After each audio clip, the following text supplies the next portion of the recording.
Ma-order siya eh. Basta matagal order mo. itong Shopee. Kaya mga Shopee. Tsaka 18 pataas yung order ko ng order. Lucian, bago! Alin? Boset ka! Empty.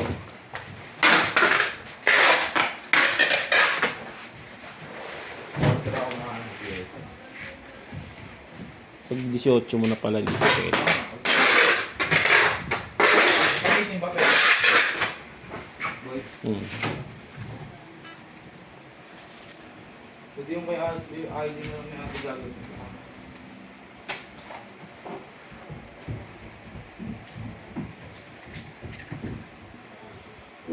Kahit sa ibang mga loan-up boys. Baliw, may kailangan picture ka dun. Yung ID ni ate. Hindi, 60 case lang Kila. yun kapag di ka nakapagbahan. Oo.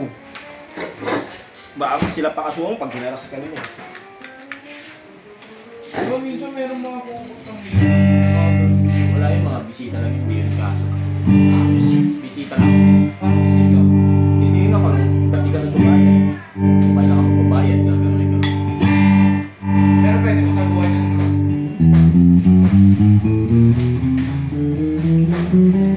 Mahirap yung kay Merps, yung ano, yung motor. Kasi alam mo taga rito siya, diba? Tapos nakikita yung motor. Dapat sa ano rin naman ah.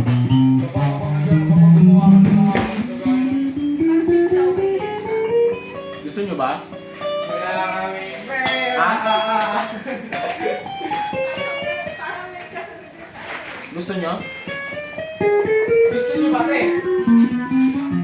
Gusto nyo ba?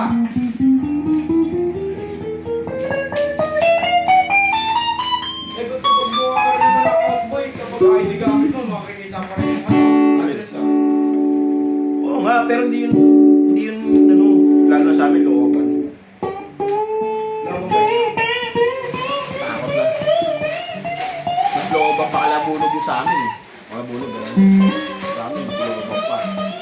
Hindi, sa amin, pang sarado, puro mga tao dun eh. Kapag pinita lang ng naano, tuturo agad yung bahay. Okay lang yun. Hindi lang nila pwede sabihin. Kasi dahil, pag sinabi nila sa iba, asan to? Kasi may utang to, hindi pwede yun. Okay lang po yun. I-disclose nila sa iba.